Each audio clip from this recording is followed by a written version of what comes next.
So now let's look at the past couple of homes I've designed and see which aging in place strategies we incorporated into these passive houses. So let me introduce you first to our Lakeside Net Zero Passive House project just northeast of Kalamazoo, Michigan. It is a LEED Platinum home, and it is a FIAS certified passive house and has won several nice awards over the past couple of years. This is a very special, high-performing home. It was actually the first net zero passive house in the state of Michigan. It met all these certifications, including the EPA Indoor Air Plus, Water Sense criteria, Energy Star, as well as Zero Energy Ready Home. And if you're going to go for passive house certification, you will automatically be passing these other programs in reaching the passive house certification. Now, the home's a very interesting concept. It starts out with a circle, the circle representing wholeness. And then I basically bisected the circle and offset the two semicircles. And this immediately made two flat walls on the outside of the house, which was indicating the entries and exits from the interior. And it's nice how the curves help bring you into the house and the same curves help bring you outside of the house. And those shapes call in the entry. It also brings in natural ventilation, and it also does what I like to say, it brings in and catches spiritual energy and helps channel that into the house for your health. And then getting to the end of the architectural process, from starting with the concept, we see how we actually turn it into real materials, and the final home reflects the concept where it started from. Now, in terms of mobility resilience, the house has all the major living spaces on the first floor level. So you'll see at the bottom of the first floor plan is the entry, foyer, and closet. On the right side of the home's the master bedroom suite. Above that is the dining room with views out to the lake. To the left of that, you have your living room connected to your kitchen, and then that flows into a utility room that has laundry and pantry support for the first floor of the house. So no stairs are really needed to live comfortably on one level. And now when we started the design project, the program called for a detached garage. We were going to have a south sloping garage shed roof that we were going to mount all of our solar panels on. And then just before we got to the construction part of the project, the owner gave me a call and said, "Mark, I've been thinking about it more and more, and with our harsh Michigan winters, the notion of walking with handfuls of groceries from the garage to the house in the winter is sounding less and less appealing. I would really like to combine the garage with the house." And so what we did is we lifted up the house a little bit and we built a basement level garage. And then we were mounting solar panels just off the driveway entry to the garage. So now that we have a garage, what happens to our living all on one level philosophy? Gets challenged right away.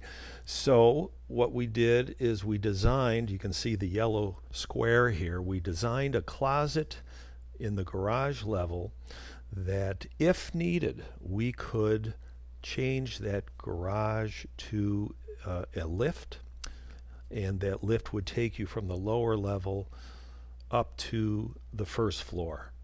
And again, that's only if we need to add it. The house is ready to do that. How did we do this?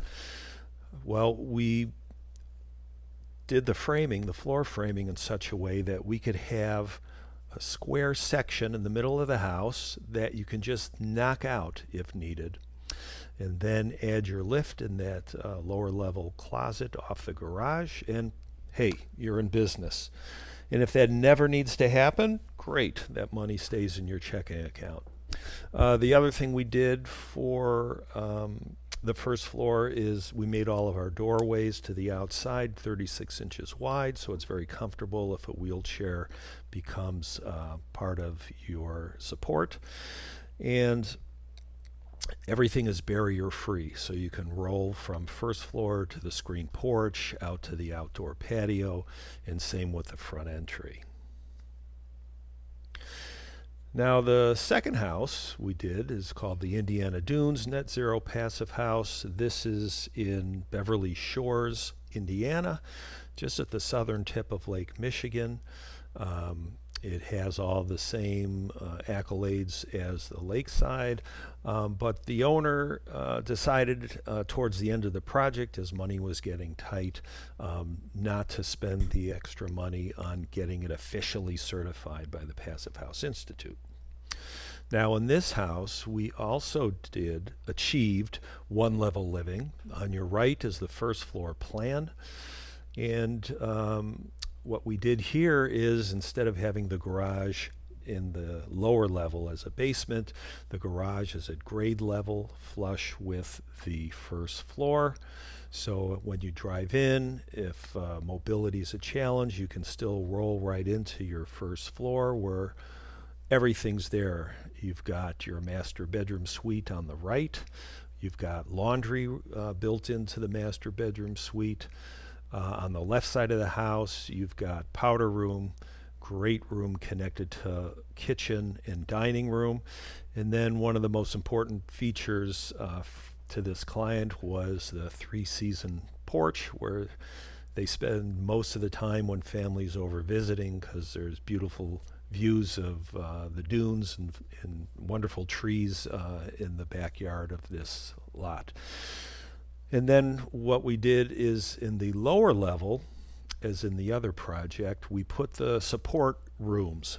So guest bedroom and guest bath is there. Any kind of office or additional rec room is there.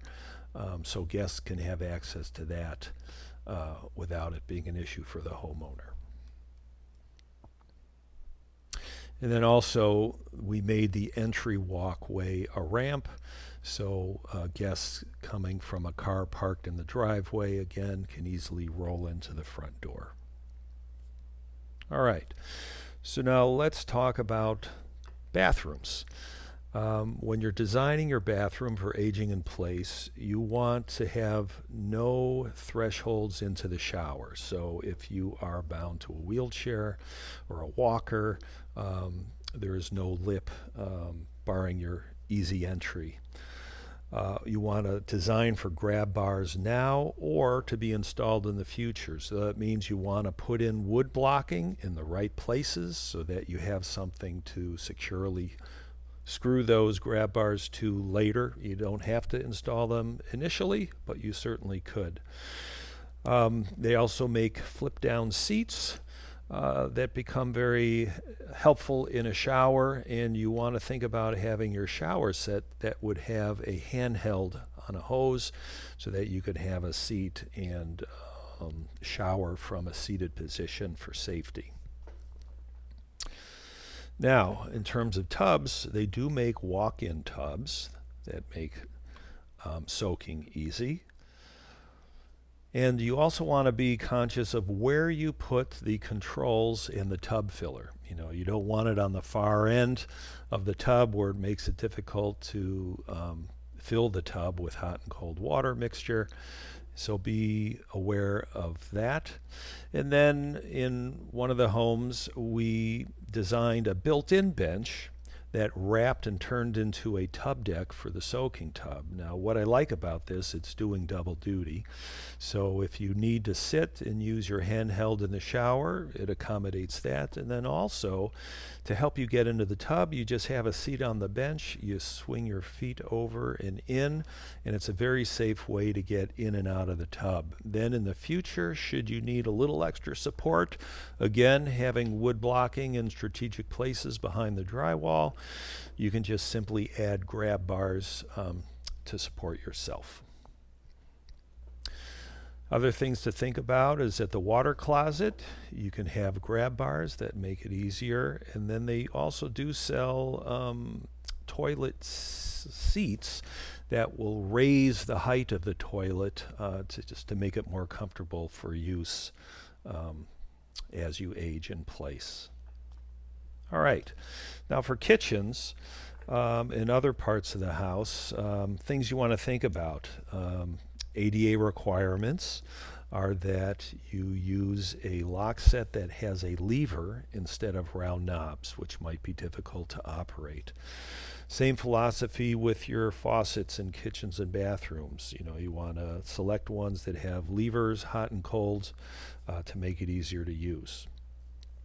You want most used items to be at an easy grab height, so that means at counter level or slightly above counter level. They make a variety of wall cabinet inserts to help make it easier for items that are higher up in the shelves to come down to an easier grab height. You can have ovens located just above the counter to make it much easier than a floor-mounted stove oven. And then in some kitchens, you can have removable base cabinets if wheelchairs come into the picture, especially at the cooktop and the sink. You want to think about having slip-resistant flooring materials, textured over polished and glossy. Go with matte or even dimpled flooring. And then we want to have our light switches at a good height should, again, we need to rely on wheelchair for our mobility. All right, now let's talk about lighting.